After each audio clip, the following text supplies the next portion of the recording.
We're in the cab of the Bobcat now, and I just want to show you some of the controls.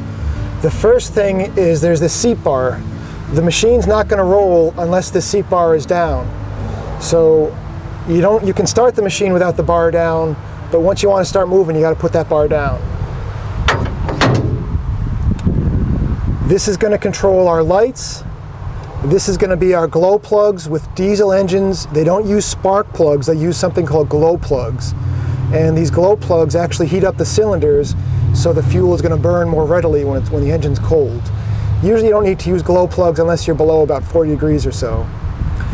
These are a couple dummy lights. I know this one's hydraulic. Not really sure what this one is, but if it ever turned red, I would definitely find out. Here's our key, and then this is something called the traction lock override. What this does is if you're using the backhoe and you want to move the machine 3 foot forward or back or something, it would be a pain to get from the seat of the backhoe into the seat of the Bobcat. It would be very frustrating. So what they have here is this thing called the traction lock override. So you can push this button and then you can move the handles of the machine without having the safety bar down, forward or back a few feet to reposition the machine. Here's my hour meter. We're at 998.6. Battery volts, pretty much never look at it. Fuel gauge, and check this out. Almost a full tank of fuel, that's awesome. And then here's our temperature gauge. Now the hydraulics have this button here. This is actually, the hydraulics aren't always on. To start the hydraulics, you push this button. If you push it once, I'm going to have to start it to show you this. If you push it once, the hydraulics aren't always on. They're only on when you move this lever down here on the control. So I have some pallet forks for picking up trees. So if I hit it once, it would only work if I did this, my forks would open, and if I did this, my forks would close. If you hit this light twice, hit this button twice, the hydraulics will always be on. When the hydraulics are always on, there's a little switch right in the front here. You squeeze that switch and the hydraulics are either on or off. When you're using the Bobcat, you just push that button, you can hear the engine kind of not bog, but just it's under load a little bit, and then you can use your Bobcat.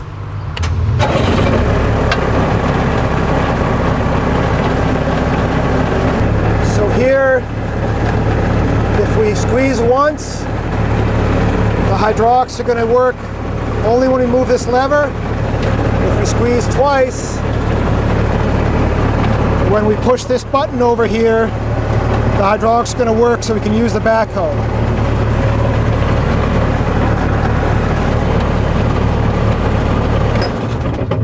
The other controls are, there's these two levers. The levers control forward and backward, left hand side, right hand side, and you can spin them to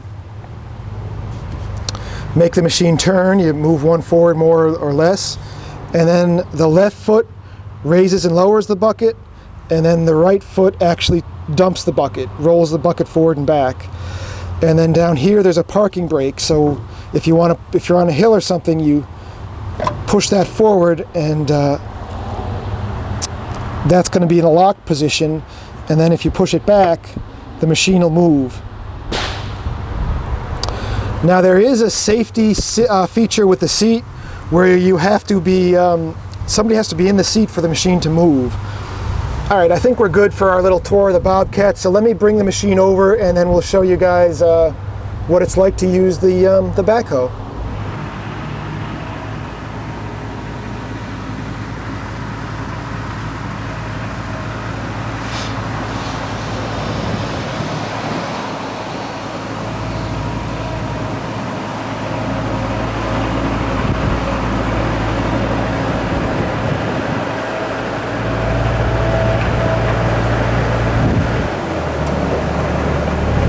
Ready to start digging, so we're going to hit this button over here twice so the hydraulics are locked, and then I'm going to hit this button on the controls, and I want you to listen to the engine. You can hear how it just kind of went under load. So now we've got our hydraulics going. Now over here, this is a control I didn't show you. This is the throttle. The higher the throttle, the faster the backhoe is going to move.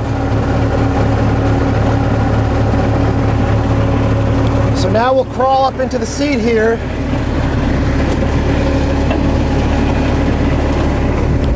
And we have 4 levers.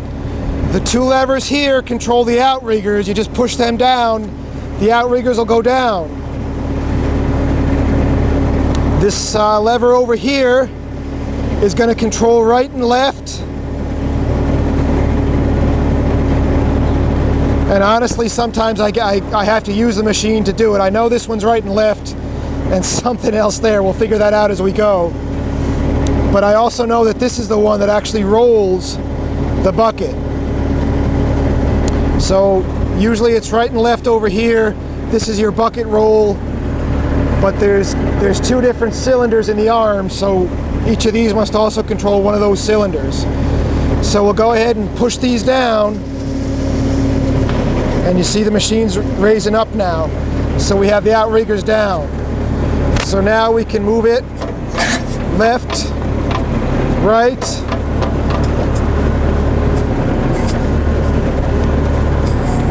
So this one's controlling, there's actually a cylinder in here that this is controlling.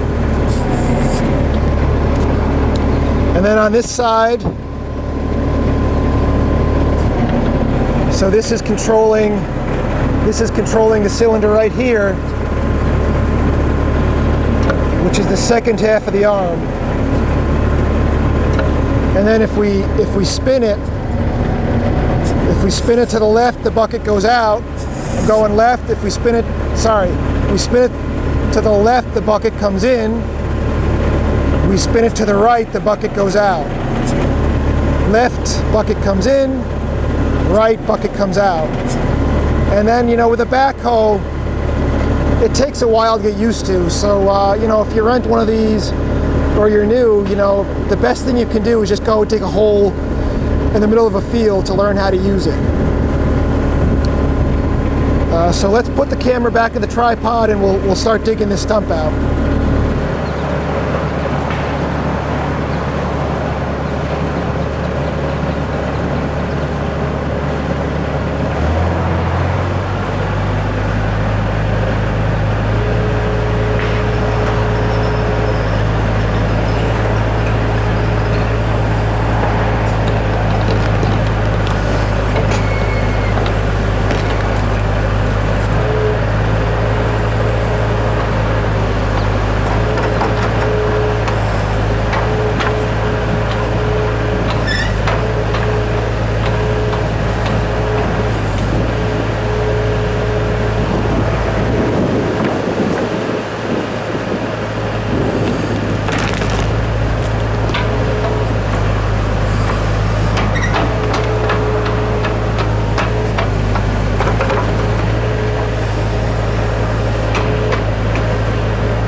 you.